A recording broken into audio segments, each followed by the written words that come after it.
Again? How would you sum up that evening for your side? Enjoyable. It's got to be. You know, you're playing one of the biggest clubs in the world. You know, you're playing in front of 74,000 fans at a magnificent stadium. If you can't enjoy that, then you should give up football. You know, it was a great experience for the players. You know, it was one of those really. It was kind of you're kind of playing all week thinking, is he going to change? Is he not going to change? Is he going to play? Is he going to play? And all of a sudden you look at the team sheet and it's like, Jesus, he's going full throttle on this one, you know. So, and that's what you want as a player. You know, when you come to Old Trafford, you want to play against the best, you know, that Man Utd have. And we were fortunate to do that today. So, overall, yeah, listen, we're never going to win. We're not going to win, ready to win the FA Cup, that's for sure. But I thought as far as a team, you know what I mean, to hold them to 0-0 at half time, and actually should have scored, you know, before then, to go 1-0 up, gave us a lot of confidence. So, yeah, we've got to take pride in that, we've got to take positivity in that, and use that confidence to go into the games in the Championship, which is obviously more important than what we have tonight. Obviously Andy Carroll's red card, ideal in terms of the timing or for the player himself. Must be disappointing. I'm disappointed with the referee, for first and foremost, because the first one in the corner wasn't even a yellow card. The linesman's not even flagged. If you looked at the Man Utd players, they're walking away thinking it's a goal kick. Next minute, the linesman can't wait to get his yellow card out. You know, it's a poor decision. But once you get booked, then you're on a tightrope. And you know, you had a poor tackle against Eriksson, which easily could have been another booking. And the second one on Casemiro, I think it was Casemiro, I think he's sliding, but if you look at it, he's probably lifting his legs away because he knows you can't go through him. And the referee plays on. Next minute, the crowd go up a little bit and he turns around and again, can't wait to book him. So that's the only probably negativity on tonight, you know, which would have been a wonderful night and the occasion and experience for everyone. But that's a bit of a downer for me because we lose him for the Watford game on Saturday. Paul, as a midfielder, what would you say about Casemiro as a player of that performance?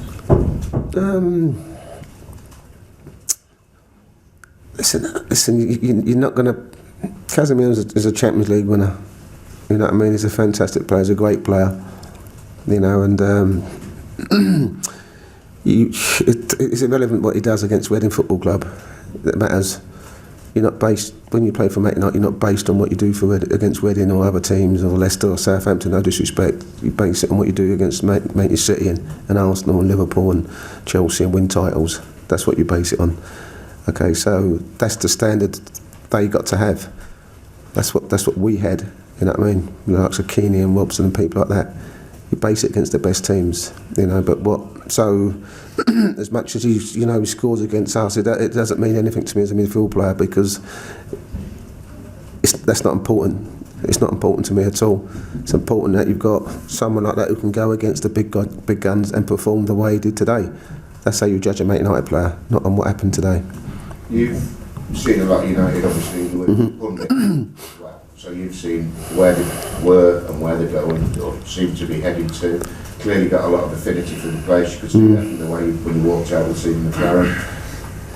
How different are United now to a year or so ago?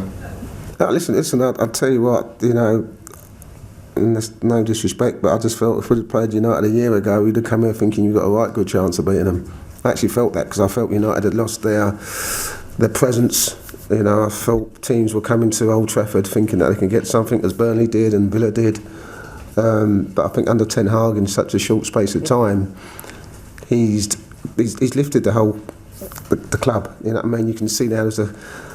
You know, I always felt, you know, the last 2 or 3 years have been tough for the Man Utd fans, and there's kind of been a kind of disparity between the fans and the players and the club.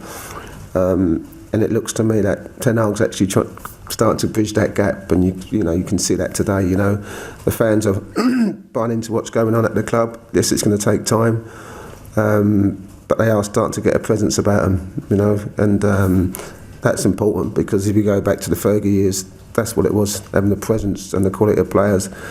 And it might take 2 or 3 years. We've seen that against Man Utd, even though they beat Manchester City, they kind of sat back.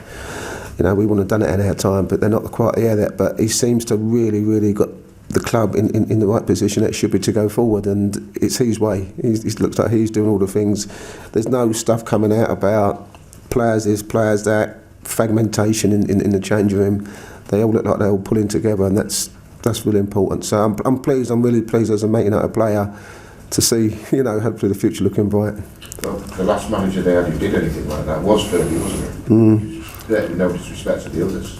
He's had that level of control and respect and discipline. And yeah, listen, I think, you look at I think for David Moyes, you didn't really have enough time, David Moyes, to stamp his authority onto it. But, I think as a manager, I think the problem sometimes you have is that this head coach title, where you're governed by other people and there's too many people involved. But I think the Ten Hag, he knows what he wants. Even before he came, he sat down and said, we'd have to do it this way, that way. And everyone's buying on board, and you have to buy on board with these type of things. So yeah, listen, there's a long way to go, and I'm sure that there's a lot more money to be spent. But I'm definitely pleased to see where United go at this moment of time. Did you say that to him at the end? You seem to say No, not that long. Bloody hell, I was only talking for 10 seconds. No, listen, I just said to him, listen, all the best. I said, you're doing a very good job, and I wish you luck in the 5th round. And as simple as that. Or you won the League Cup or the FA Cup, I think, with United. Can United go on and do that this year? Any reason why not? No, listen, I mean, you'd like to fit in the final already after beating Forest 3-0. And listen, United have to be winning trophies. It's 6 years since they've not won a trophy. That's not good for a United team anyway. So they have to win something. And the fans have always been brought up on winning something, whether it's a league or FA Cup or League Cup. So it'd be nice, for Ten Hag in his first year to pick up some silverware. He's got a great opportunity now in the Carroll Cup. Obviously the FA Cup depends who you get drawn, but if United play the way they have been, there's no reason why they can't. Paul, sorry, but Joe London, is he injured, or what was the story behind him coming off? I found it a difficult decision, today, because I just think sometimes when you look at the bigger clubs, and they kind of they have an FA Cup goalkeeper, and a League Cup goalkeeper, and and I thought Dino played well against Watford, and it was just kind of tough decision whether to keep Dino or play Joe. But obviously the quality that we had tonight was obviously a lot better than we had against Watford, no disrespect. So I actually felt sorry for not playing him today, you know what I mean? Because obviously you can imagine everyone this week's been running around a lot more than they have been, trying to get into the starting lineup, which is only a natural thing. And I kind of felt sorry for Dino. So it was always, once a game had kind of gone behind us, I always wanted a kind of idea of bringing him on for 15, 20 minutes. So, I'm pleased about that. Yeah, and obviously out of the cup now, but it must have been a nice moment for you and the fans at least to get a goal to take back. Yeah, I'm sure this is the third time, Jim, we haven't scored against him, so it was nice to get a goal. And listen, I think the most important thing for us was to come.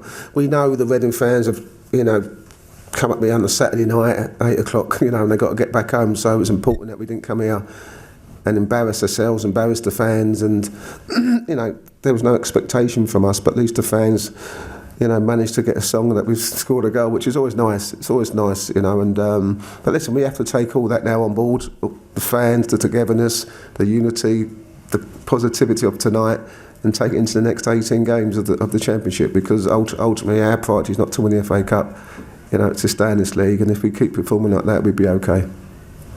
Okay, thank you very much.